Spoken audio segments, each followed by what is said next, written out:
Here we Yeah, here we go. It's Friday. Woo! All right. What Johnny Kim say? Just got paid. Y'all seeing. Okay. I know. I'm not talking about my brother. Y'all see him every week. No. Y'all see him. Look up. Over there. Y'all see him. Okay. What? I ain't finna do. D, go ahead. Go ahead. Go ahead, big dog. Go ahead, big bro. First, welcome to Be Real with D-Real. All of y'all that's in the comment section rocking with us.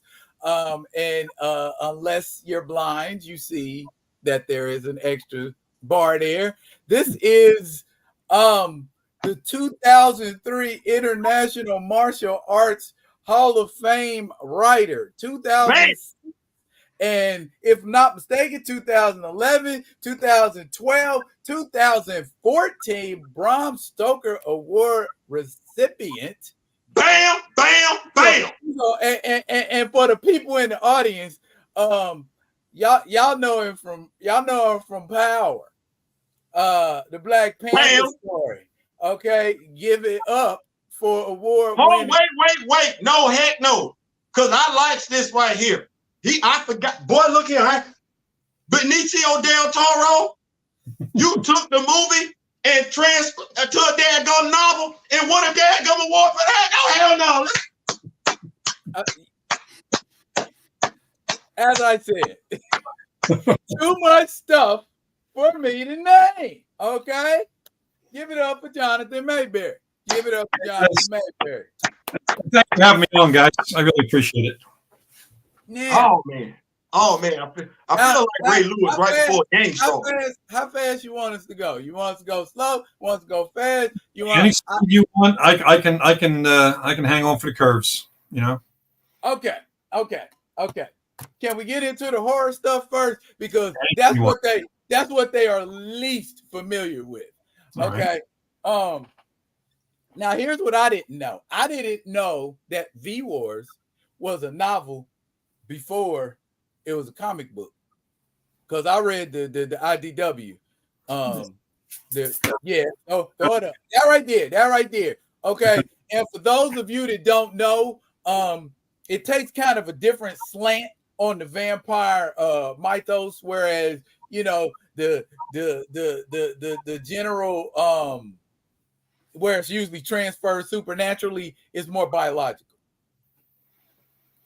Yeah, V-Wars is a fun project. I was, the way I got started in that project, I had been invited into an anthology at IDW by Max Brooks, who did World War Z. Max is a buddy of mine.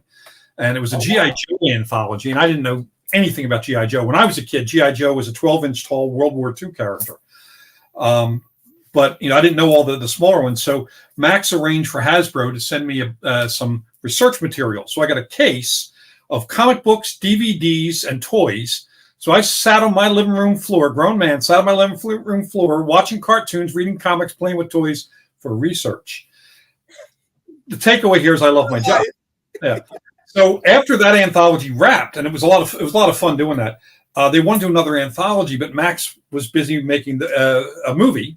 So they asked me if I'd do one, and I said, yeah, I do, but it's going to be different than that. And I'm a science nerd, so I read a lot of science, and I had just started reading about melting polar ice up in the Arctic, releasing trapped diseases and so on, that's in the soil.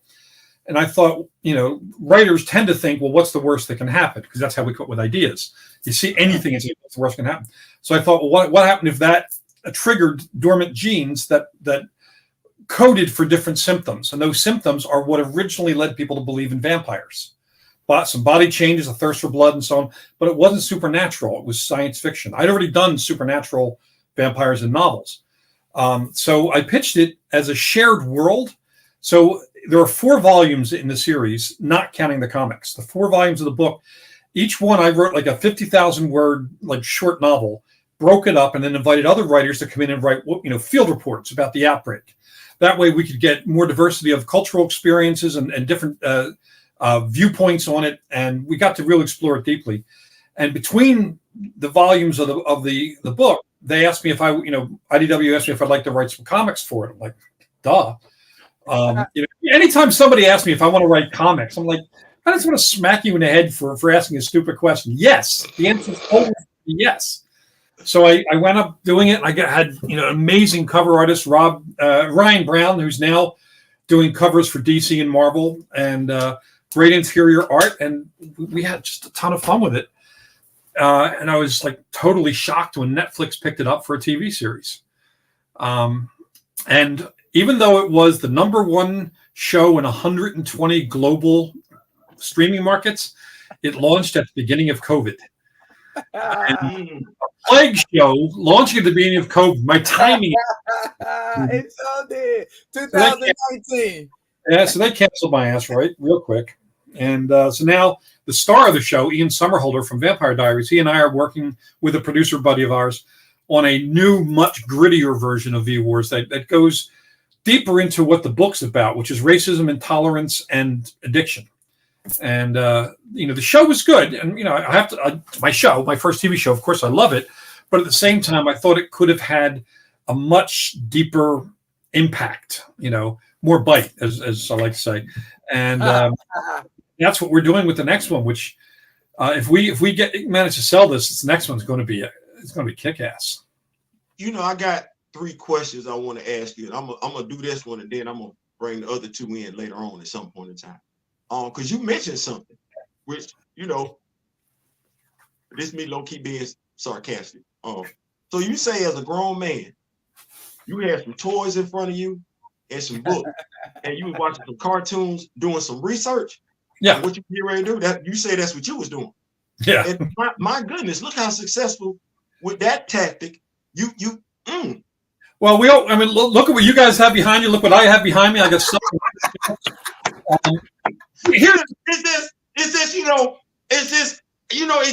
I don't know, I'm trying to be politically correct. It's just, you just don't feel that what you just said is still being done today.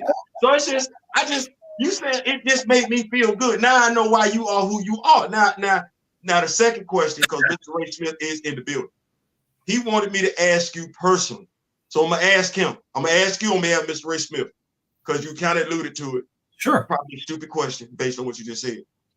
Would you, I'm the messenger, please, I'm the messenger. I'm the messenger. Because I heard what you just said. Would you write Black Panther comic book again if the offer was presented to you? In a heartbeat. Okay, Mr. Smith, you got your answer. But here's the thing is, they're not going to ask me, and I agree with their reasoning on it. When I was, Christopher Priest had been doing, he rebuilt that comic, and then Reggie Hudlin came in and did some great work, and they were planning to get another black writer after that, which makes sense because, there are so many characters in comic book histories that speak to, white kids growing up. Most of the black characters back then were somebody's sidekick or their comic relief. Black Panther was the first actual he was nobody's sidekick. He was the king of his own nation. Most people who see the movies and don't read the comics don't realize he was also a genius scientist on the level with Reed Richards and Hank Pym and everyone else. He didn't take shit from anyone. He was this powerful character. So I was surprised when they asked me, and there's a little story behind why they asked me. And since the movie came out and did so well, the only writers they've been hiring for Black Panther are black, and I totally agree with that, because this is the iconic black superhero. Without Black Panther, not only would we not have had some of the other black superheroes that we have, we wouldn't have had racism as a conversation within the comic book and pop culture world. The importance of the character can't be understated. So, like when the first movie came out, and I'd go to Barnes and Noble, they'd have these end caps with all the graphic novels. Mine were usually not on there. And as frustrating as that is in terms of sales, they wanted all the black writers of Black Panther represented, and I totally get it. Yes, if they asked me and the opportunity came up, sure, I would do it. But it's such an important thing, from my perspective, and I'm, obviously not black, but from my perspective, it's such an important thing to the kids who are growing up, knowing that black writers, black artists are telling a story about a black powerful black character, that is something for them to own and aspire to. Well, So let me say this. I totally understand where you're coming from, but let me say this: as somebody who, you know, read from Christopher Priest, read Reginald Hudlin, because to me it's a testament to you as a writer. I had to actually go back and realize that the writers had changed.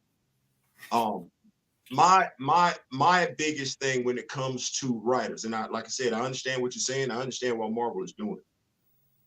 To me, I think Judd Hirsch, who was on Different World back in the day or whatever, and he tried to write, you know, character, Batwing, Africa, and everything like that. And he struggled with it. He admitted that he struggled with it. And I understood, because you got to be a part of it or go embrace it all in. You can't be halfway in and halfway out. And that's regardless of whether or not, whatever demographic that you're writing about.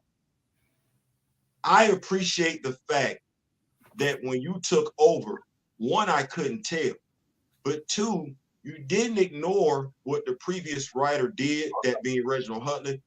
You built on what he did, and then when you speak to T'Challa's intelligence, his IQ, I just want those that are rocking with us this evening to know it was you that gave us shadow physics.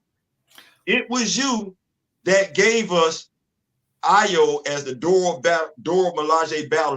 That was you. That was you who gave us the Midnight Angels, and it was you who gave us, fleshed it out more so than what we got in Deadliest of the Species, Shooty's Bloodlust, something that has not been touched since Claws of the Panther. So I just want to say to you, on behalf of all the Black Panther fans out there, thank you. I get it. I understand it, why they doing it, but this is an overused term, phrase, whatever. You definitely invited to the barbecue. Thank you. I'll bring you. I guess it would probably help the viewers if I explained why they picked me. So here's the thing: I had been hired by Marvel. Axel Alonso, who was the editor-in-chief of Marvel at the time, had read one of my novels, Patient Zero, which is a spec ops action thriller dealing with zombies. You know, it's first of a series. Now there's 14 of them. Just got optioned for television the other day. I can't tell you who, but I can guarantee you know this director. You know. Anyway, Reggie and I became pretty good friends when I was there. We talk a lot. I loved his run on Black Panther. I had explained to him that it was one of my favorite characters of all time. And I was doing an interview on a New York radio station. I think I was working on Marvel Zombies Return at the time. And they asked me, why, the question was, who's your favorite Marvel character and why? And I said, Black Panther. And they said, well, that's not the answer you usually get from a white guy. And I was like, here's why. So the backstory, which is not a pleasant backstory. I grew up in a neighborhood in Philadelphia called Kensington, which is widely regarded even to this day as one of the most racist neighborhoods in the country. And Pennsylvania, a lot of folks don't realize, has more KKK groups than any other state. And my father was in the KKK. So he was not a good guy. He was a career criminal, child abuser. There was nothing good you can say about him except that he's gone now, But, really, I can't think of a good thing I would want to say about that person. So I wasn't allowed to own books as a kid. I used to hide my books over my grandmother's house, but I was allowed to have comics because my father didn't consider them of any value. And my favorite comic was Fantastic Four. First comic I ever bought was Fantastic Four comic. And I started collecting, going to back issue stores, and getting all the back issues. When the character of Black Panther was introduced in Fantastic Four, it was such a jarring moment for me because everything my father had told me about what qualities a Black person could have in terms of intelligence and integrity and all this stuff. Imagine the life lessons a KKK member gives to their children. You get the idea of what kind of environment, right? But then there's this Black Panther character, and I was a big fan of Stan Lee and Jack Kirby because they were talking some pretty edgy stuff even back then. Stuff that DC was not touching. So I showed the comic to my dad, and I said, well, you said this about black guys, but what? And he took the comic and ripped it up and belted me, and that was the end of the conversation. I went out and bought another copy of it. So a few years later, I took that comic. It was actually 1970. I was 12. I took one of the other comics. I was going to middle school at that point, 7th grade. It was the first school I'd ever, grade school. There were no people of color at all. The first person of color I ever met was in middle school. It was the writer L.A. Banks, who sadly has passed a while ago, and she and I she walked over to me and said, "You look weird. We're going to be friends." It was the first conversation I ever had with somebody of color, right? And I took a Black Panther comic to the librarian because since I couldn't have books at home, I would go to the library all the time. And I said, "My father just hates this comic. Can you give me some idea of why?" And she said, "Well, that particular issue, I forget, it was Fantasy 471 or something like that, or 117 rather, or something like that. It was the one where T'Challa is arrested in what passes for South Africa in the Marvel universe, and 119, I think it is. It was somewhere in there, 119. So Johnny Storm and the Thing go and break him out. Well, and the librarian said, "Well, that comic's about apartheid." I'm like, "Well, what's apartheid?"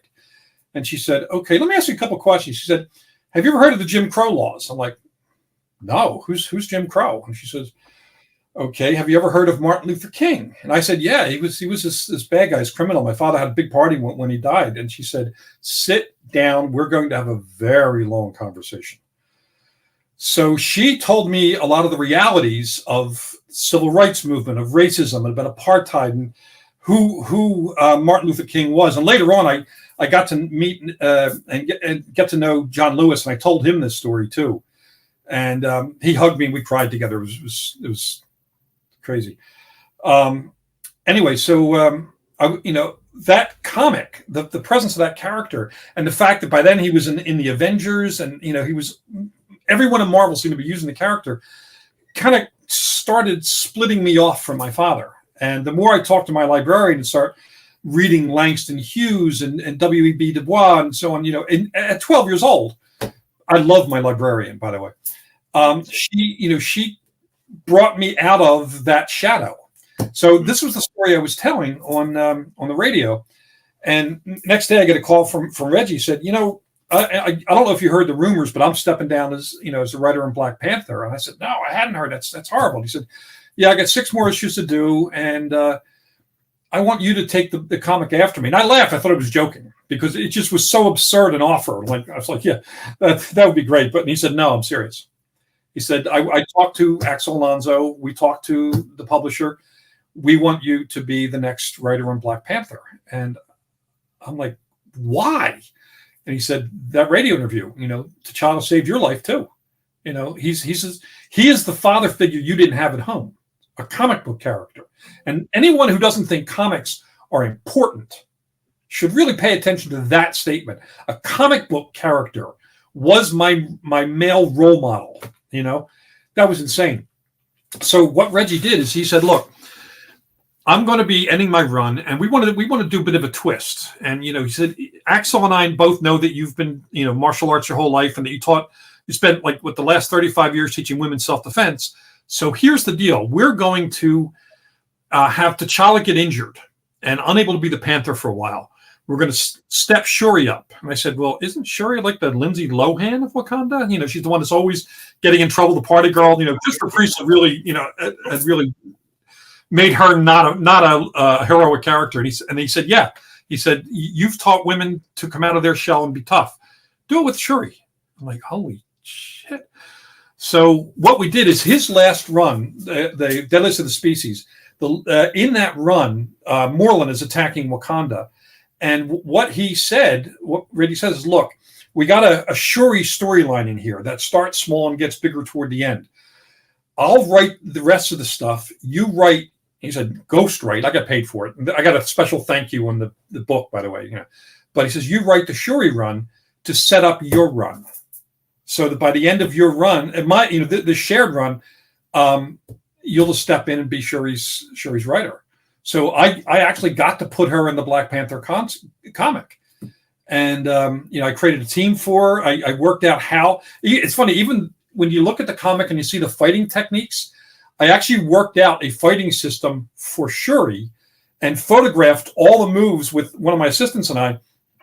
And we gave it to the artist. And so all of her moves are actual good combat moves that would work for a woman of her height with maybe a little extra physical power.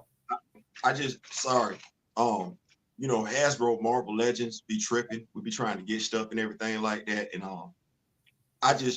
Mr. Smith, my brother D-Real, we collect Action Force, whatever, Valorverse, and this is Flea. Like I know who Bobby Valor said he was, but this is our designated Flea. So we just want you to know we got our custom character Flea from your run right here. We just we got that. That is bizarre and awesome. I love it. We just want to let you know that. Wait, hold on, because I don't want you like that. Bizarre and awesome.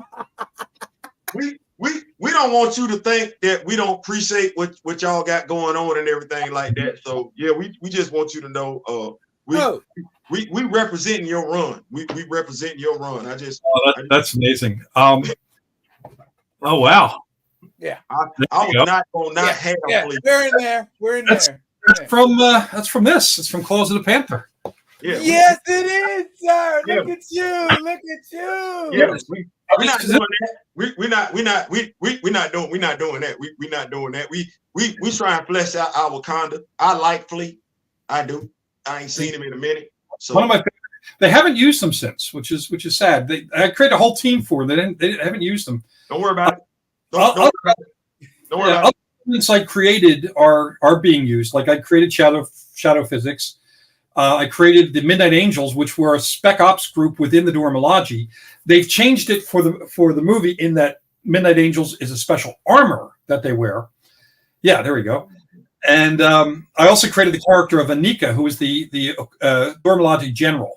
That's what I said. I'm sorry, I got it wrong. It is Anika. Yes. And I have an actual Anika bobblehead, which is one of my most prized possessions. My first official character based on one of mine. And and my son and I were invited to the premiere, the Wakanda Forever premiere. And we had no idea. They didn't tell any of the creators how much of our stuff they used in the movie. So I'm sitting there, just happy that Shuri's the Panther. And I knew, from the coming attractions, it's Namor, and I put her up against Namor in, I think, my third issue of when I was doing it myself. And then I see the Midnight Angels, I see Anika, and I'm like, holy crap. And the cast is sitting right behind us, like 5 rows behind us. And, later on, meeting, Michael Cole, who played Anika, meeting the Queen herself. Oh, my God. Let's just say that meeting that cast was a life-changing moment. And I don't think my son has recovered from meeting Lupita Nyong'o. Yeah, fair enough. I can understand that. I can. And he was pretty dazzled about that. It was a hell of an event. And so there's a part of me that is always going to be in shock about this, because no matter where I am in my career, I'm still a professional nerd. I mean, that is my designation. I'm a nerd, and I'm proud of it. I was a nerd in high school, but luckily I was 6'4" and a secondary black belt when I was in 10th grade, so nobody messed with me for being a nerd. Some of us had to actually go play football. That's what I'm talking about. I was a nerd and I boxed. I was a nerd. I did Kenpo, so I'm like whatever. So yeah, I'm gonna read the comic books. Yeah. By the way, I wrote a Kenpo textbook too. Did you? I have a friend. It's not available for the public. It's called Counter-Strike Kenpo. There's a buddy of mine who owned a couple of Kenpo schools in Philadelphia, and he wanted a training manual for this, like a history and technique manual. So, just as I did with the judo textbook, I didn't teach judo, but a friend of mine did. Good teacher, not a good writer. So I went up writing the books for them, and about a dozen other martial arts books, textbooks for my classes, and then some mass market stuff. But so you like writing. You like writing, that's in you. You say you're a professional nerd, you're a professional writer. You enjoy writing. You like the whole process of it. there's no part of writing I don't like. And the whole thing about writing is that's the only thing I've technically ever wanted to do. Even when I was a little kid, before I could read and write, I was telling stories with toys. So I was always going to be a writer. But in high school, I was in high school right after Watergate. So all of my writer buddies, we all wanted to be the investigative journalist that broke the big story and tore down the corrupt, whatever. Woodward and Bernstein. Yeah, so I actually I wanted to be both of them. I went to Temple University on a journalism scholarship, and I did nonfiction for most of my life. I didn't even go near fiction until I was in my late 40s. My first novel came out when I was 48, and I'm 66 now, and I'm 2 weeks away from finishing my 51st novel. We still got time, D. We still got some time. You do? Oh well, I'm looking for marketing and stuff like that. You know what I'm saying? To get because I've been sitting on manuscripts. So yeah. I mean, that's a conversation we can continue even after this, because if you are looking for some advice on the biz, I'm more than happy. The idea. Here's the thing. Here's the thing about publishing is a lot of people talk about how it's competitive and it's backstabbing. It's not. There is a component that does that, but most of the writing world is very, very mutually supportive, and we need more talent in the business. The more good writers we have, the more good books get published, the more readers will attract. Rising tide lifts all boats. So if you guys are writers, we need to have conversations and see if maybe I can give you some advice, help you move along a little bit. I know he's wrote a book, and I know I got one, but you familiar with the artist Zane? Yeah. So it's along those lines. It came out in 2000. It came out like 2009, but it's along the lines of Zane and what's the poetry, but well, the thing about poetry, I read poetry aloud for about half an hour every day before I write fiction, and I have a poetry anthology coming out at the end of this year. It's a little interesting. This is an interesting one because we cover. The concept is called shadow and verse, right? I definitely want to read your poetry. The concept is called shadow and verse. What we did is I invited 90 of my creative friends, actors, writers, comic book people, audiobook readers, and so on, to pick a public domain poem, something that's in the, out there, Shakespeare, Poe, Lovecraft, Frost, Langston Hughes, everybody. Pick a poem that is public domain that deals with darkness, and then write commentary about it. So, I asked Neil Gaiman and R.L. Stein and Harold Perrineau, who's, I don't know if you've watched the show From. Yeah. And his work on Oz and The Best Man. Yes. Yeah. He's a buddy of mine. So he wrote stuff. 90 people wrote commentary. And then I had 4 mental health professionals come in and write essays about darkness. The book comes out in October, and it's the whole 100% of all the profits go to provide scholarships for emerging creatives. That was the plan. And, it's funny because, people see the lineup, everyone from Neil Gaiman to Tanana Reeve. I mean, everyone's in this. And they're like, how'd you get all those people? I'm like, basically, they're my drinking buddies.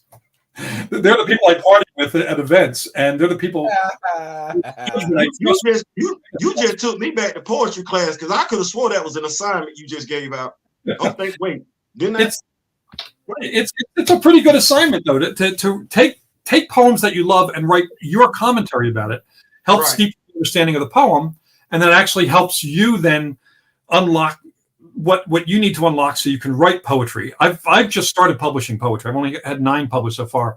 Mine poems, not books.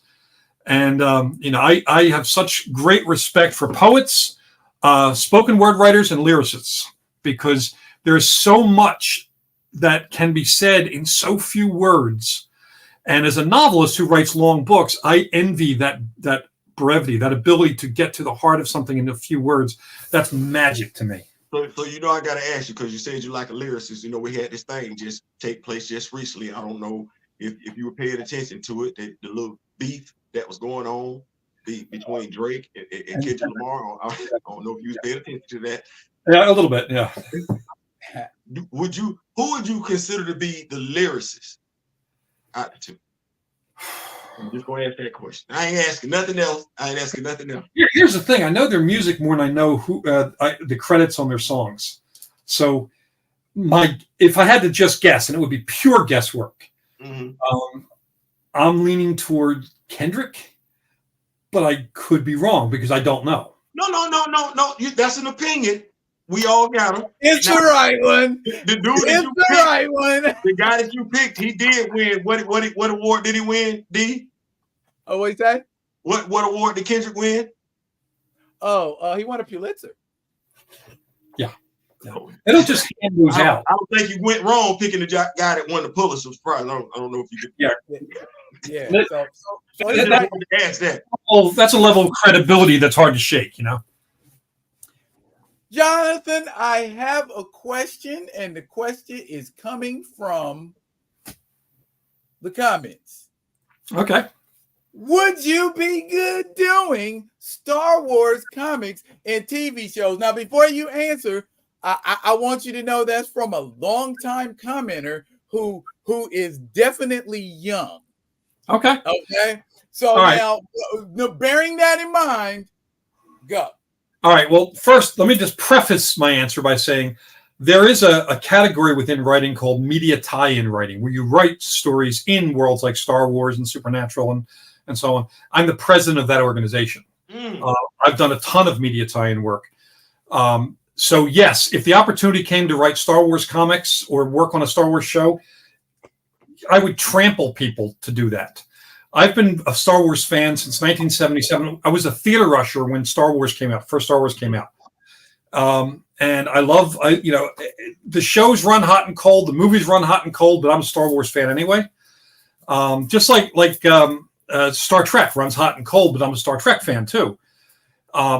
Here. Yeah, and I might be doing a project that John Boyega's involved in that I can't get to. We gonna have to talk, Jonathan. We really gonna have to talk. Conversation might be man.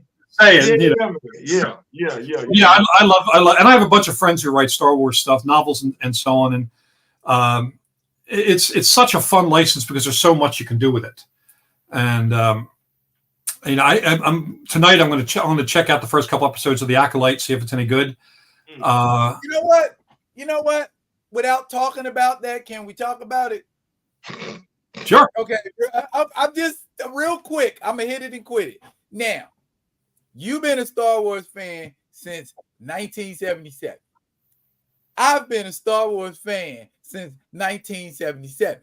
Okay, I'm not gonna do that. You were probably about 20, 19. 21, around 19. there when you first experienced Star Wars. You know how I know that? Because I know I'm 10 years younger than you. Yeah. So here's the thing. Your mind's been programmed to accept a certain level of Star Wars. To a degree, yes, but I like some of the other things they've done with it. Like I was a big fan of Andor. Correct me if I'm wrong. You absolutely loved it in the prequels when the lightsaber speed picked up. Yes, I did. The fight choreography was so much better in those movies. It's funny because the guy who played Anakin in the second and third prequel movie almost starred in V-Wars. He came that close to starring in it, but they wanted to go with Ian Somerhalder instead. So, that would have been a fun connection. But, in any case, Hayden Christensen was almost in V-Wars. Yep, he was almost the star of V-Wars. We ain't seen him in a minute. I don't know what he's. I mean, he was in Ahsoka. He was in that. Yeah, he was. Okay. You blink and you miss him. Yeah, but I think he'll probably be back for season 2 if they do a season 2 because they left a lot, hanging there with her having visions of an idealized version of Anakin as her master rather than the version of what he became. I would definitely like story to tell. There's story to tell. That's a good question. Yeah. Now, another question I have always had, Swamp Thing. Because I know they were asking about, but Swamp Thing. Tell me your ideal story for Swamp Thing. It's funny. Now, just a little side note. I'm a Marvel guy like 80% of the time. Okay, let's go Man Thing. Oh no, I can do both because I mean Okay. clearly they're based on one another. Yes. For Swamp Thing, I would love to do something. I don't know if they've done this, but I would love to do something where the Swamp Thing character runs into some of the New Gods characters, especially like Orion, who has that the double personality. That would be an interesting story, depending on how he reacts to which personality is present. And I love the New Gods. I would love to be able to play with those characters. So I would like to see that. And I'd also like to see, I don't know if they've ever done it, a swamp thing, and I forget the name of the demon, but the demon character. I forget the actual name of the Etrigan. Yeah, Etrigan. Yeah. Okay. Okay. I would love to see, I would like to see a story where the two of them are together. Now, if I was doing Man Thing for Marvel, I would definitely like to write something in the Marvel Knights thing, because Man Thing has some cool his own back thing. Whoever knows fear burns at the Man Thing's touch and all that, which again creates a different storytelling opportunity. But I would think with Man Thing, with the Marvel thing, I would definitely like to do it as part of a Midnight Sun story, because that allows it to bring in T'Challa or Shuri. Depending on who's sitting on the throne at the time and who's out in the field kicking ass, bring that version in. And it looks like, they just hired a director, I believe, with Marvel to do a Midnight Suns movie. We don't yet know which character is going to be in there, but after that, the Man Thing stuff in the Werewolf by Night thing they did, which by the only good part of that show. The Man Thing was the only good part of that show. I agree. But if they took that version of the Man Thing and put him there with Blade and with a couple other characters, that'd be awesome. And I would love to write it. Let me ask you a question. Speaking of writing, because we've had some stuff come along recently where fan groups have voiced their displeasures about this, voiced their displeasures about that, and a writer, I think George R.R. Richardson. I'll make sure George R.R. Martin. George R.R. Martin. Thank you. That's why we got my big brother. George R.R. Martin have come out. How do you feel in regards to you're a writer? And we already talked about how you honor what came before and built upon that. Sure. As a writer, how would you feel, or how do you feel in regards to liberties being taken? We understand modernization, adaptations, and everything like that. But how do you feel about to the point where the creation of the writer is no longer the creation of the writer? Well, I'm kind of mixed about that. I don't like 100% straight adaptations. I know that version of the story. Mm-hmm. I want twists and turns. And this goes back to what I was saying, about my Joe Ledger character, which just got optioned for TV. Mm-hmm. Oh, very cool! Congratulations, sir. Thank you. I mean, like days ago. The guy who optioned it is the right guy, and we had this long talk about what we would do for the show, and one of the things we agreed on is we wouldn't want to do the normal thing where there's 14 Joe Ledger novels out so far. We wouldn't want to do a book per season, because the books are out there, and I don't want fans to get pissed off that the TV show is taking liberties, because that can really annoy fans. What we'd rather do is pick up where Joe Ledger is now, as if it's between the novels, and whatever new bit of science or threat or whatever is going on in the headlines, grab that and build a story around that for the show. So it allows the showrunner and the writer's room to tell original stories, and hopefully I would be involved in that to some degree too. But at the same time, my version of it already exists. So I don't need to be in competition with the TV show. I want the readers to have the TV show. We just launched a backer kit for a Joe Ledger graphic novel. Backer kits like Kickstarter. We just launched that 2 days ago. So there's going to be a Joe Ledger comic book. Joe Ledger appeared in the V-Wars comic books. And now we're going to have a TV series, and all of them are going to be slightly different takes on it, so that there are different glimpses of Joe Ledger's life, as if the books are telling this part of the story, the TV is telling that part of the story, but there was all the same character. And I see what you're saying. That's one last thing out there. One of the things we did is over the last couple of years, since I have so many writer friends who are fans of the Joe Ledger stuff, Brian Thomas Schmidt and I edited 2 anthologies where we asked other writers to come in and write Joe Ledger stories. And, we got to see wildly different takes on the characters. In fact, one of the stories was written by, do you guys know who Maurice Broadus is? Yes. Afrofuturist. He partnered with actor Wayne Brady because they're both fans of the books, and they did a story for it. And now Wayne and I become really good friends, and he wants, I'm going up to his house in a couple of weeks. We're going to spend some time, and he's going to pick my brain about writing. I like the fact that each of these writers brings a different take and comes in it from a different perspective. Some come in from Joe, some come in from this character or that character. Scott Sigler, a very funny story about my hero's cat. It was a hilarious story. Trying to protect the dog, the combat dog, from killer rat drones. It was great. And it's kind of like when you go back to what you were saying before in regards to like how you have the president that you're overwriting Star Wars. You have a whole bunch of people writing about that character within that universe, different takes. I like that. It's kind of like, different perceptions and everything like that, telling it from different points of view. No, that's that old school terminology. That's fly. That's fly. I don't think I've ever been accused of being fly before. You have now, dadgummit. Those kids that always liked sharing my toys, because most of our toys were stuff we made anyway. We were all poor. So we'd make stuff and we'd share it. But and if one of us got like the old-fashioned G.I. Joe for Christmas or something, it would be 2 weeks at this guy's house and a month in that guy's house, and we'd all be borrowing our toys. So with media tie-in, sometimes I have to stick pretty close to the story, like with the Wolfman. They hired me to do the novelization of the Wolfman. It was my first New York Times bestseller.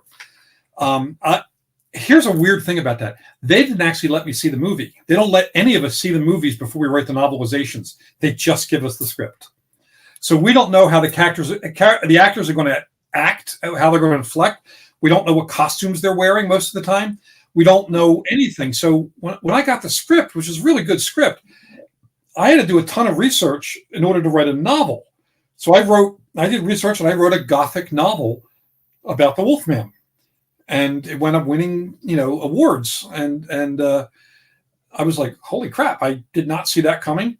And I fell in love with media tie-in. Since then, I've done John Carter of Mars and Hellboy and True Blood and Wizard of Oz. Actually, my Wizard of Oz story made me ugly cry. It's a real quick story. I'll tell you why. I was asked by an editor friend of mine if I would like to write a Wizard of Oz story. And this was early in my career. I had 3 novels out this time. And I'm like, my first idea was I was going to take the Tin Man, give him the heart of a serial killer, have him go on a rampage with his axe, which would be a fun story. And they wrote that someday, but it doesn't really fit the audience who reads that story. So I always like in the books, the winged monkeys were not evil. They were enslaved by the witch and forced to do her bidding, but they were not evil. They had a whole culture. They could speak. They had a language.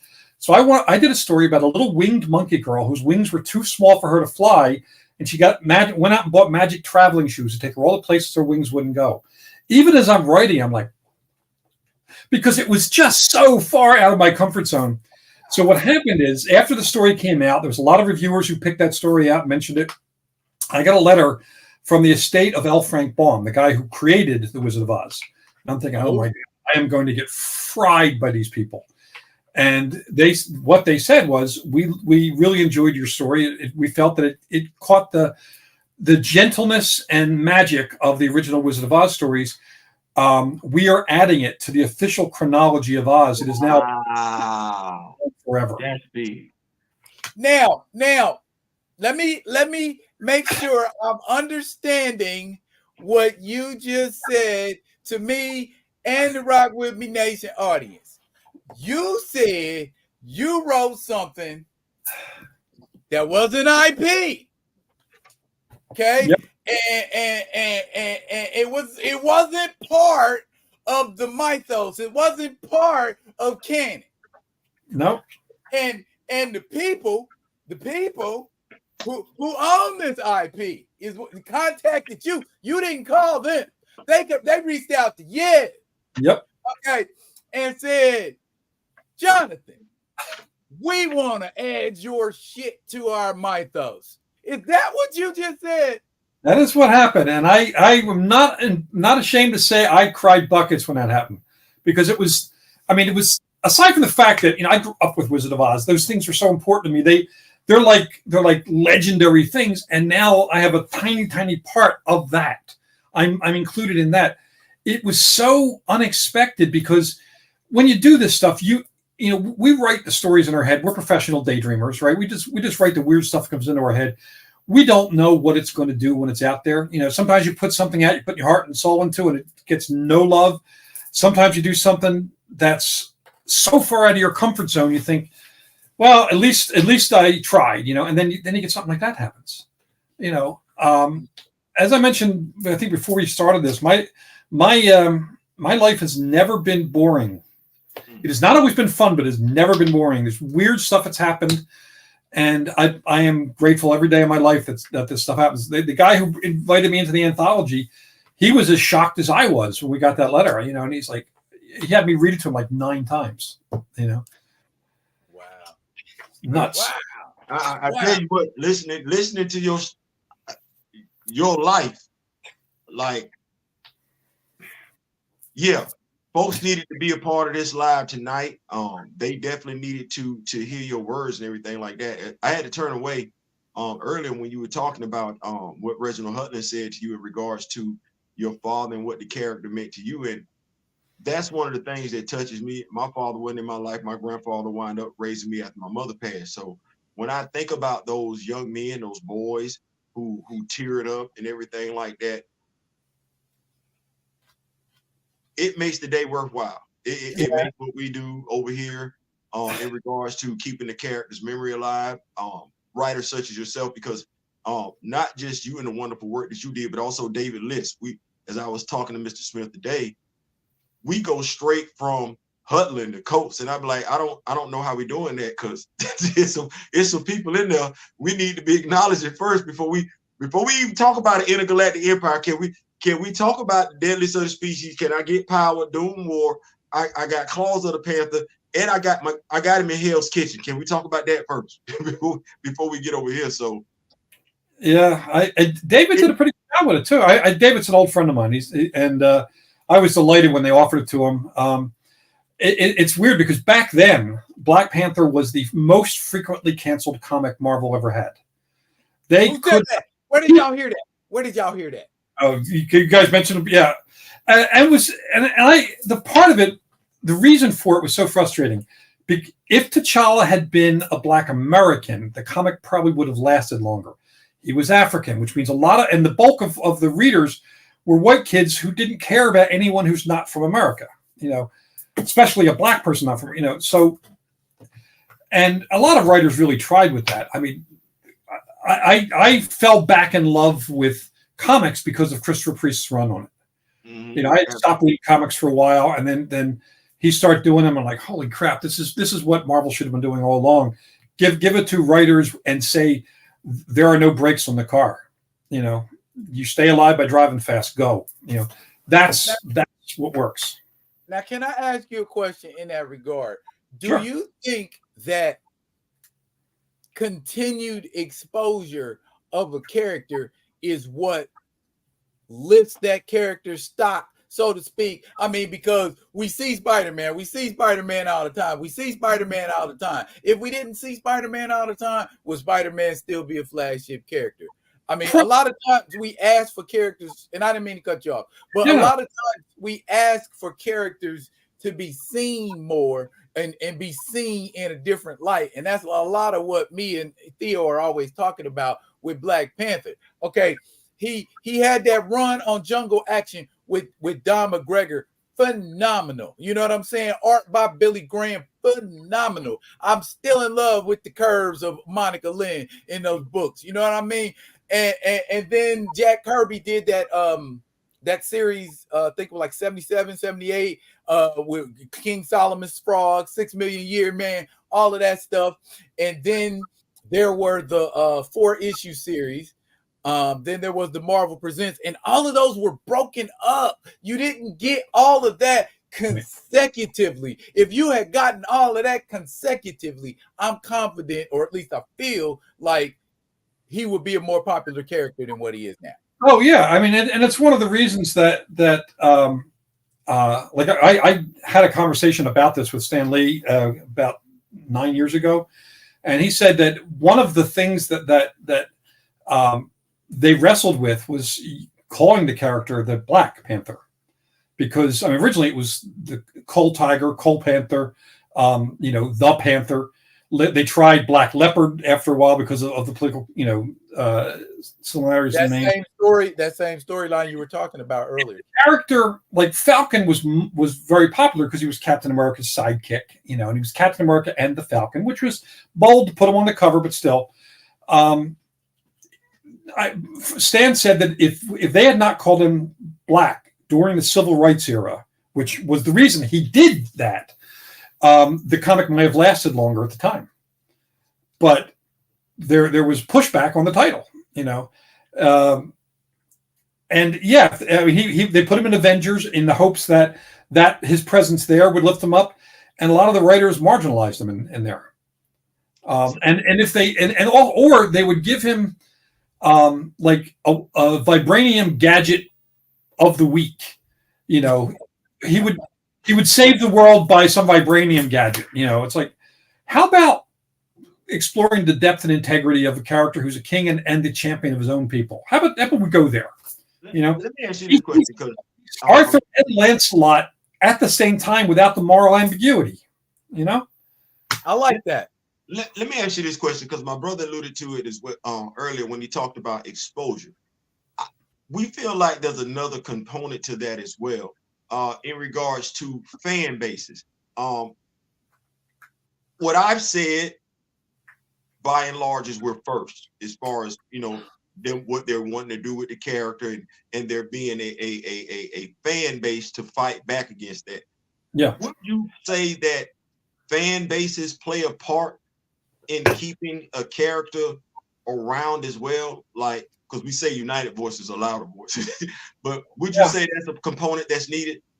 Yeah, and especially now in the social media age, because we can do conversations like this. Back then, the three of us wouldn't even meet. I don't know where if you guys live in the same area, but generally, a lot of people wouldn't meet because there was no way to meet. And growing up, there was nobody in my neighborhood who read any Black Panther stuff. All my friends, their fathers were in the KKK. It was one big group. There was none. I've seen such a, how can I put it? Well, I don't also. So when the character went through what the character went through on screen, we noticed something in regards to how the character was being written. And thus you had fans of the character that were fans of the character prior to his debut in the MCU. So you had those fans coming together. We've noticed, and I don't think it's by accident, that Marvel Comics has definitely, I don't want to say pivoted, but they understand that the character means something. I'll say that they understand maybe more so now than they ever did that character means something to a plethora of people across a variety of spectrum of demographics. Yeah, absolutely. I mean, they did it right too. They introduced him in Civil War, or was it Civil War? Yeah. Civil War. And it was a perfect introduction. You see him first as the Prince of Wakanda. You see him with his father, and you see the love between father and son. You see the integrity in their conversations. We see his grief. So we establish the person in that film so beautifully. And then when he puts on the suit, we're like, holy shit! It was one of the best, possibly the best character introduction I've ever seen. And then when they did the first Black Panther movie, the pump was primed because all of the viewers who loved Civil War, and Civil War was a great movie. It was probably the best comic book movie, all the way up to that fight at Berlin airport where you had everybody in it. I was born for that moment. And so there was no chance that they weren't going to do a Black Panther movie. But they also made I was and at the premiere, at the after party of the premiere, I got to talk to Ryan Coogler about this. I said, I'm actually glad, even though I'm white, I'm actually glad none of the other Marvel superheroes were in the Black Panther movie. If they were, even if they were minor supporting characters, it would have been perceived as they gave him the boost. And what they proved is the character has so much depth and complexity, he doesn't need a wingman. He is what you need for that role. And I don't think Black Panther's ever going to leave our cultural consciousness now, because so many people have seen the character, seen those movies, and have fallen in love. And I mean, you got the picture behind you, Theo, that Chad Boseman. I mean, I don't know if they could have done better casting than that. He was perfect in the role. Now, I do think they should recast, and I'll explain before anybody stabs me. No, you're not going. No, you're not. Not over here. Not over here. Not over So here. here's my reasoning. A lot of, I mean, and we all talked about this at the after party, because Chadwick was the king. He was exactly that role, even off screen. I mean, the guy was going around to cancer hospitals to talk to kids while he was dying of cancer, and nobody knew. He didn't complain. He didn't whine. He didn't want pity. He was literally heroic, right? So, where the hell was I going with this? Because I got Chad Boseman. So the reason I think they can recast him is now Marvel's doing all this multiverse stuff. There are variants everywhere. Not all the I mean, they're talking about a variant, like they had a variant of Reed Richards in Doctor Strange. So it's not the same guy who's going to play him. They did that for the fans. It's not the same guy who's going to play him in the upcoming movie. So why can't there be another actor, another good quality actor playing T'Challa, who then comes to our reality? I'm gonna tell you what I said. So, just being sensitive. You're older than me and everything like that. Being sensitive to the passing, losing people and everything like that. George Reed, Christopher Reed. I bawled like a baby when I found out that Chadwick Boseman passed. Yeah. So we, my thing was take a break. Don't talk about anything like let's pump the brakes. Give everybody opportunity to mourn. But then stuff that you tell us about Chadwick Boseman, let's show the world who Chadwick Boseman was aside from the character of T'Challa. Let's show you why he was so special. And myself and D-Real and quite a few others of us, we've had to go out there and find stuff that folks still can't tell you about Chadwick Boseman, even though they say they love him. I'm like, if you love him, you go out there and find out what's going on, because you ain't butt hurt about somebody you don't know. No, there's a connection there. That's why you butt hurt. You deserve to go find out. A lot of people don't know he graduated with a degree in directing. They think it's acting. Well, when you look at the recast, my mind was, give me a movie bio first. Give me an actor that's going to play the role of Chadwick Boseman. Fans will see Chadwick Boseman in him. Give me about 2 more years after that movie biopic drops. I got from Reginald Hudlin, and that's why I'm so excited to have you with us this evening. I got Deadliest of the Species from Reginald Hudlin. I could have had T'Challa in Black Panther 2 get injured right off the rip. We could substitute it. It ain't got to be Dr. Doom. It could have been somebody else. Yeah. Put him in that cryogenic chamber. Don't murk him. You can let Nakia play the role of Aurora if that's what you want to do. You can have her fulfill that role. Let's get Shorty, Black Panther 2, Deadliest of the Species. Give me some of that power. How the character impacted you, what Reginald Hudlin said to you, hey, this was your father. Black love, imagery, representation. We'd have got to see Nakia fighting for her man. She get pregnant, but she's married as opposed to being a single mother. But the recast thing, Mr. Maberry, I never knew why we didn't go all in. Because it also robs the audience of T'Challa. I never knew. Even in the comic books, the Bozeman helicarrier flies around Wakanda right now. That's canon. So Chadwick Boseman is immortalized in the comics. He's not going nowhere. You're gonna always think of that opportunity. You wrote it. You and Reginald Hudlin both. That was the perfect way to introduce a brand new actor as T'Challa. Would have made it acceptable. Would have made sense. If he gets hit in the face with an energy blast, of course he's gonna look different because he's gonna have to have reconstructive surgery. Right. But my son and I had a conversation at the Black Panther premiere with two of the women who were playing Dora Milaje. The exact conversation, because there's so many ways you could have done it, and they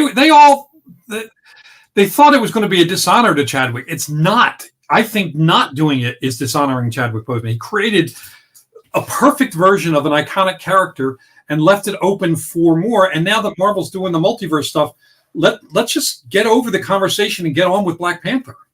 I think if I just step away from T'Challa and I just knowing the man, learning the man, studying the man who said he wanted more, not less, the man who said his ideal representation would be like a Ocean's 11, Ocean's 12 type of movie. The man who talked about it's always one of us at a time when there needs to be 3 or 4 of us. I am so lost how we. Never mind. Speaking, we're on the same. Well, since we're on that same wavelength, it been floating around in the comments, and once again, it's the young buck. I'll go ahead and ask you about it. Okay, X-Men 97. Did you watch it? No, I have not yet seen the new X-Men 97. Okay, it's I have a whole bunch of stuff to watch. I'm on book deadline, so I'm not watching anything right now. Okay, so you know what? I'm going to go ahead and forego that conversation because you don't have a fair assessment of what went on. But, well, if you invite me back, we can have that conversation. But here, definitely. Anytime you want to come. Yeah. But here's something I want to ask you. Were you into 90s animation? Like the 90s Fantastic Four, and they did the episode with Keith David and he played T'Challa, and they did that episode like it came right out of the comic book. Yeah, I was very much into what they were doing in the 90s. They were doing comic book cartoons rather than cartoons with comic book characters, which is not the same thing.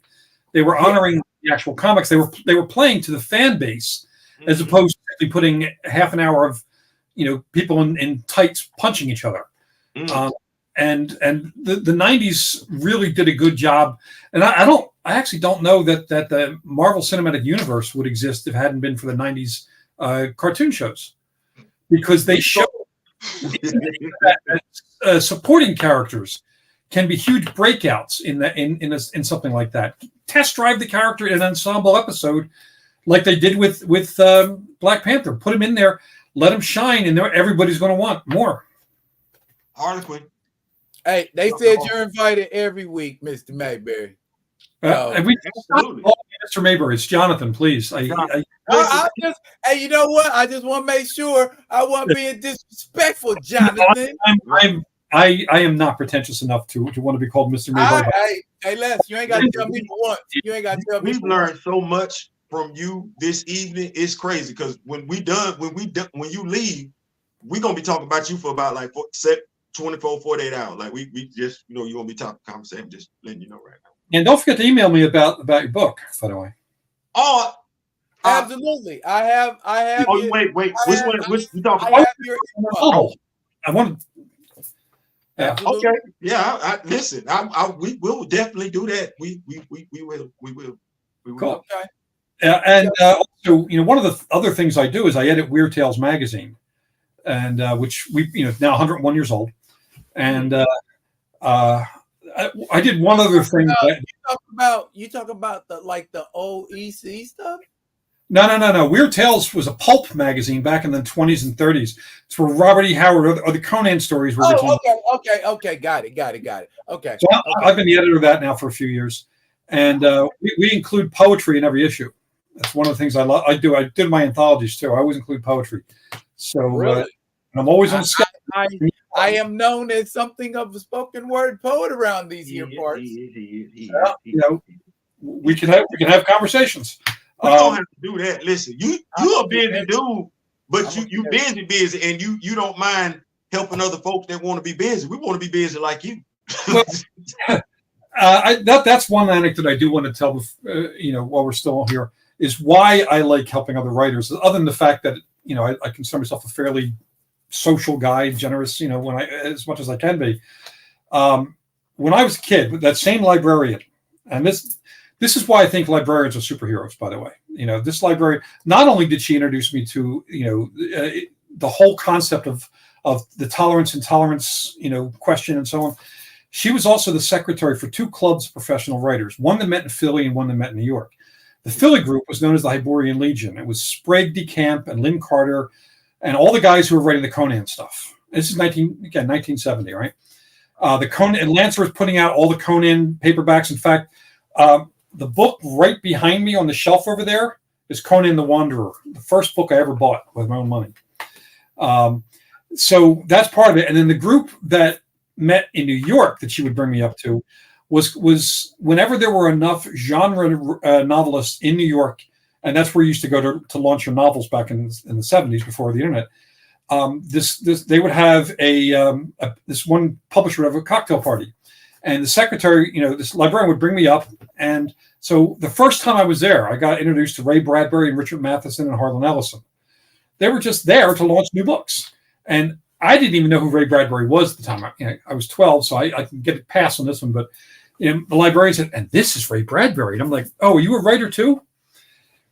There was laughter for about 30 minutes on this one, and Ray said, "Yeah, I've taken a swing at it once or twice." Mm-hmm. And then I found out who he was.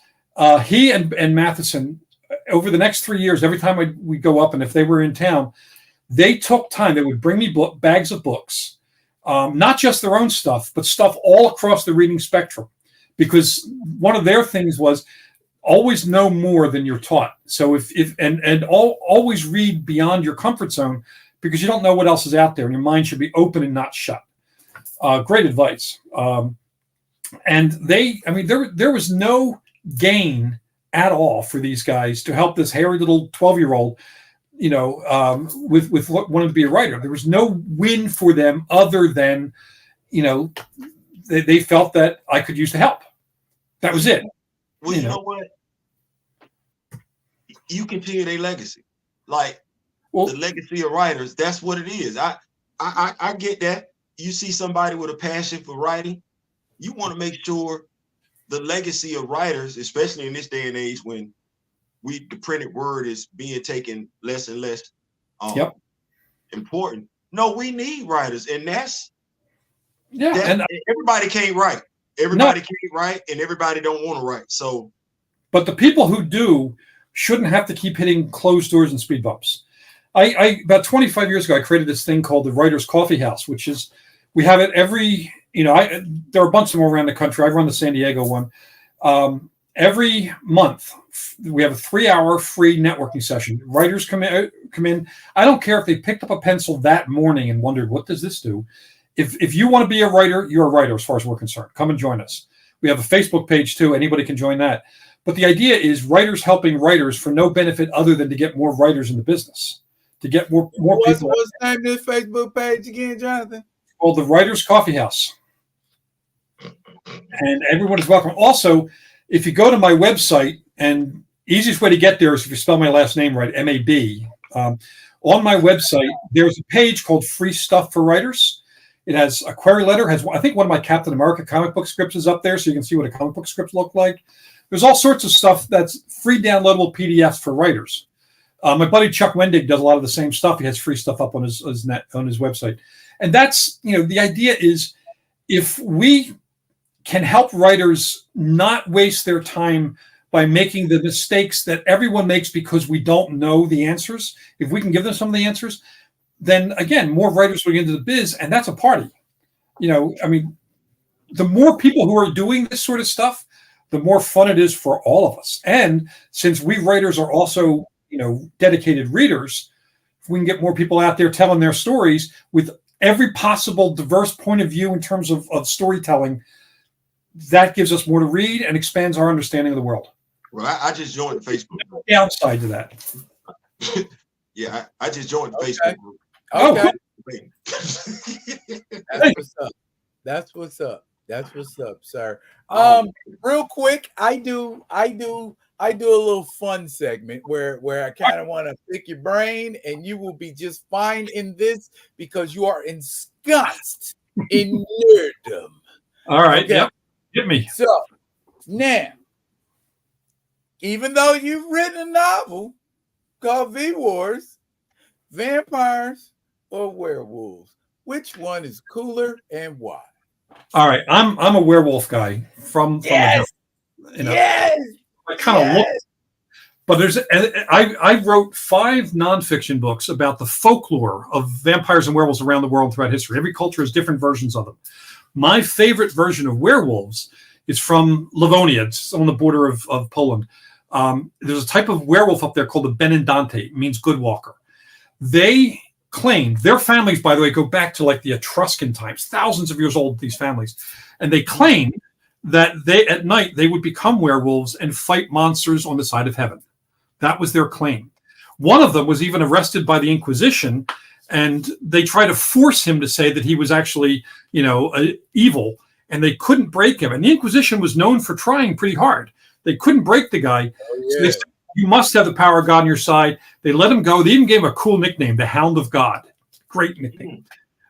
So werewolves are definitely my favorite. Of vampires, there are a bunch of different vampire types. Sasabonsam is one of my favorite.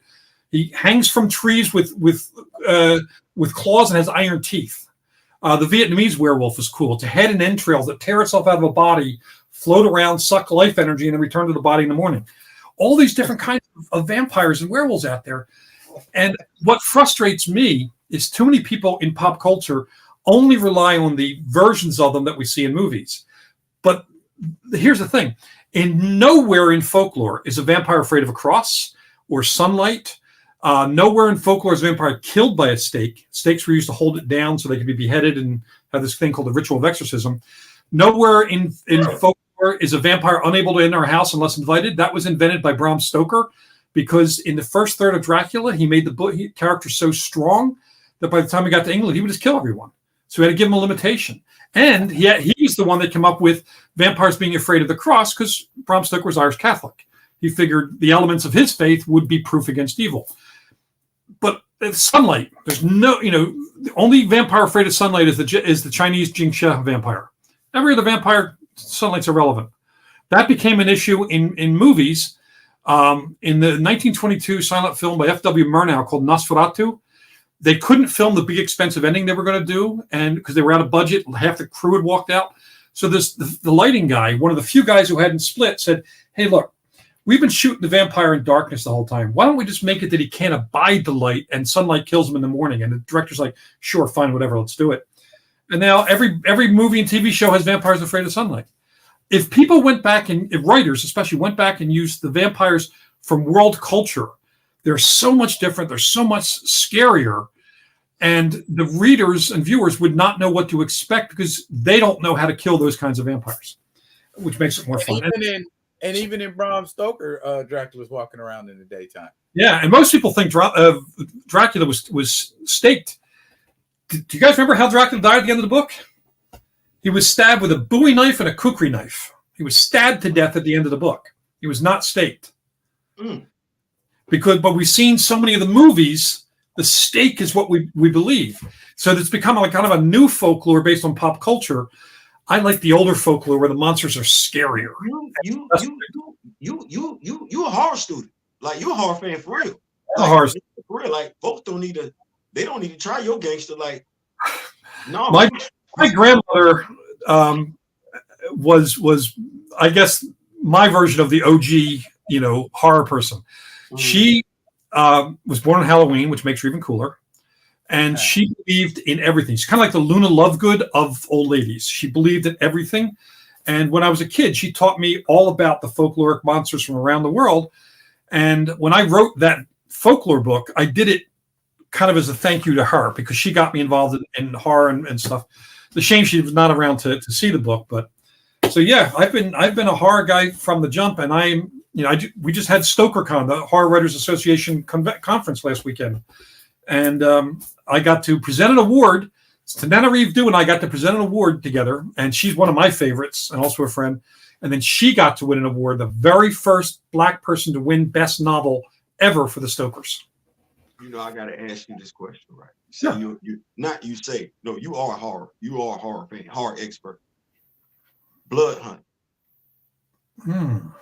Blood Hunt. Have you been checking it out? I got to ask. It's supposed to be horror. Matter of fact, I'm going to ask you two questions. Oh, hold on. Might be a little tricky. Don't forget. Blood Hunt and Jeff Johns' Blackest Night. Oh, Blackest Night, of course. But Blood Hunt, I haven't read yet, but I'm going to look it up. Okay.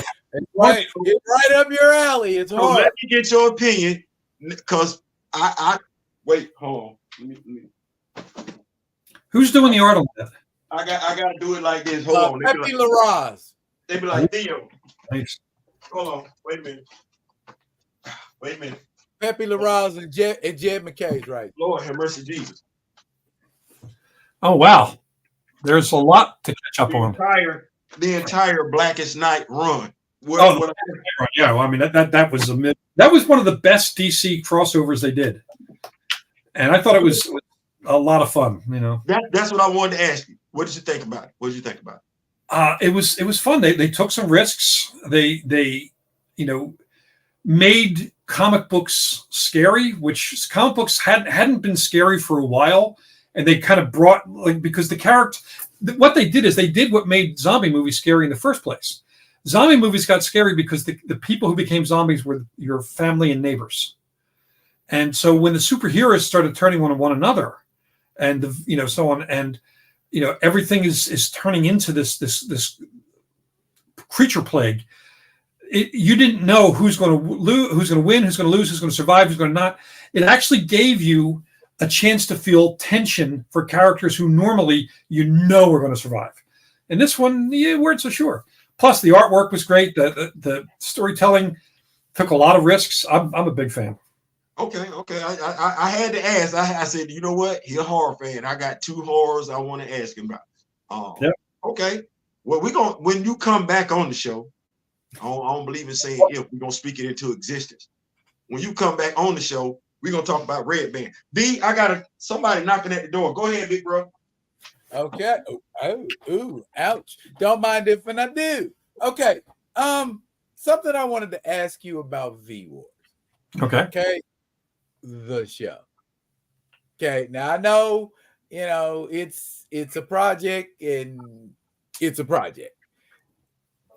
Did you like watch it and like when you saw the whole thing, were you like, what was your whole okay? It was surreal. First off, I got to go to the table read when the actors were first reading the scripts, and my wife and son and I got to go to Sudbury, Ontario, where they were filming it. So we got to be there for the first week of filming. The show, I was not involved in the creative process of the show at all until the last week. So I didn't see the episodes. I read the scripts, but I know they were changing the scripts as they were shooting.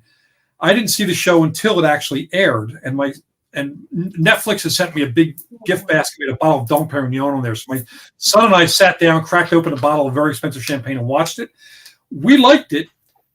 I wish I could say I loved the show. I love the actors more than I love the show. What I'm missing? What's that? V Wars. Oh, I gotta go back and watch it. Yeah, and a bunch of the actors have since become friends. Adrian Holmes, Ian Somerhalder, Laura Vandervoort, a lot of them become friends of mine. Michael Grey Eyes, and that's cool. But they could have dug much deeper into the underpinnings of the book, which were racism, intolerance, and addiction. And they just started put a toe in the water on racism, and last 2 or 3 episodes. Yeah, and I know they were setting it up for the next season, but they should have hit that at episode 4. Yeah. Yeah. And I think the show would have, but what still was '1 show in 120 markets, which was great. But I think the show, I think Netflix might even have brought us back after COVID, had they had gone edgier with it. And the version of the show that Ian and I are working on now, we're not pulling any punches. We're going dark. We're going. You have to let us know when that's getting ready to drop, so we can go ahead and. Well, we're about to go out and shop it soon, so it's going to be a long haul. I've got a couple other projects in the works at the moment. I've got a movie in development right now called Rotten Ruin, based on my teen post-apocalyptic zombie stories. I did a whole series about growing up after the zombie apocalypse, and George Romero loved the books. It was among his favorite zombie books, and he and I became really good friends toward the end. And he and I actually did an anthology together of Night of the Living Dead stories. And we're in discussions with Peacock right now about doing a series based on that show. We need that now. I'm a Night of the Living Dead fan. We need that now. Yeah, it's called Nights of the Living Dead as the anthology. There's audiobooks out there too. And I don't know if you guys ever watched the show Psych. Yes. Yeah. So on USA Network. Yeah. Yeah, the star of Psych, James Roday Rodriguez, he's my producing partner for the TV show we're pitching because he's a huge horror nerd. Every season of Psych had one horror episode that he would write and direct, and we're hoping to get to be in a pilot if we can sell it. Harold Perrineau wants to be in it too if we can sell it. So, man, I will sacrifice a goat to the elder gods to make this happen. Okay. We're gonna start. I and Theo and some friends of ours do some acting too. So if y'all looking for some extras, holla. Wait, you ready? I don't know how you would like being a zombie, but we could have a conversation about that. You ready? I think. Well, just one second. I would love to see a zombie scene in like a pop culture thing, because I did a novel called Code Zero where a zombie plague was released at Dragon Con in Atlanta. So I would have some of your friends all be pop culture zombies, with the t-shirts and everything else. It'd be great. Cosplayers. That's a way to get away with it too. Yeah, I know. It'd be great. Yeah, they put Captain America in a zombie film. Cosplay him. There's Marvel zombies, and it'll be an Easter egg somewhere else. Yeah. And also, I got to write, a part of Marvel Zombies, Marvel Zombies Return. So I do have a footprint in that too.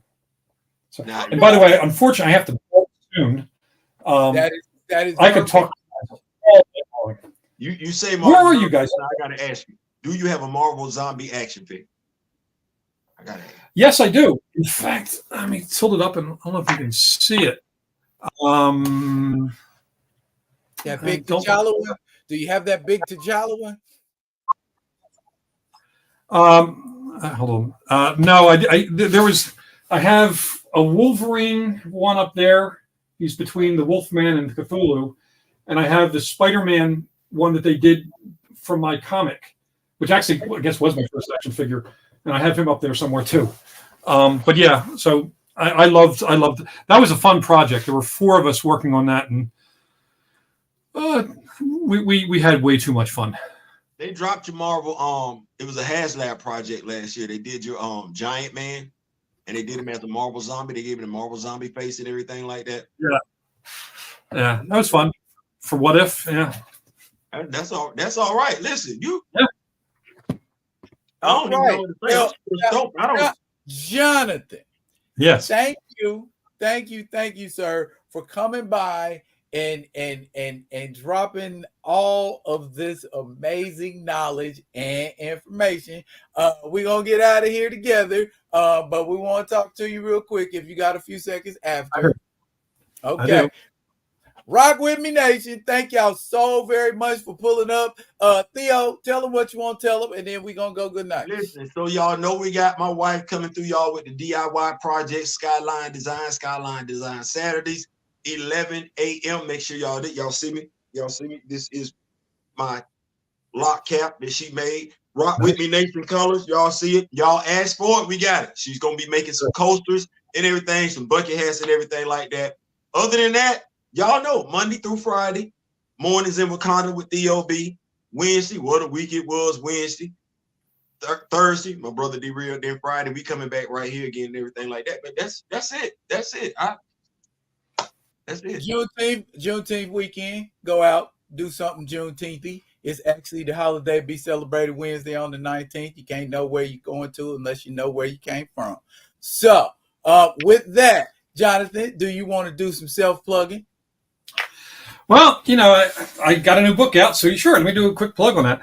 My latest novel is called Necrotech, and it's deep space cosmic horror. It's basically what happens if a space station from our area accidentally got transported to the far side of the galaxy, and it turns out that the creatures like Cthulhu and so on came to Earth because they were afraid of what's out there, and now we're out there. So it's a wild, kick-ass adventure that ends with giant battles with giant ghost-driven like mechs. So if you imagine Pacific Rim, but ghosts in them piling, that's kind of the name. Warhammer-ish. A little bit, but it's very character-driven, and I had a lot of fun with it. It just came out, and I'm writing the sequel now, and just having a ton of fun with it. And also, if you guys are Joe Ledger fans, go to my Facebook page or any of my social media pages and follow the backer kit. The backer kit fun thing for the Joe Ledger graphic novel. We're a little more than halfway funded already, and we're looking forward to have some fun with that. And I got a Godzilla versus Cthulhu comic coming out because we premiered at Comic-Con. Godzilla fan here. Yeah, I'm checking out the Necrotech. I was seeing where it was and everything like that. So yeah, I'm gonna have to go make it do what it goes. Okay. If anyone out there, you're probably all Black Panther fans to begin with, but go back and read the whole run, see the evolution of the character. Man, there's that's what we talk about over here. That we tell folks to go all the way gets reviewed regularly around here. That's a wonderful thing. So I'm going to be watching now that I know about you guys, and I've made new friends. So yeah. Oh yes, by all means subscribe. Yeah. Absolutely. We have this saying over here: if you know us, grow us, and sharing is caring. And it ain't just a saying; it's something that we actually embrace. We support one another, and to your point, when Ronnie is one of the youngest people. Nico Bean is one. We tell folks go back. If you just came in with the character, go all the way back to 1966. As a matter of fact, we don't want to talk to you till you read Jungle Action. Yeah. And with that, that's it for now, y'all. But fret not, I'll be coming at you with another one of the other ones. And until I do, y'all be good. Be good to each other.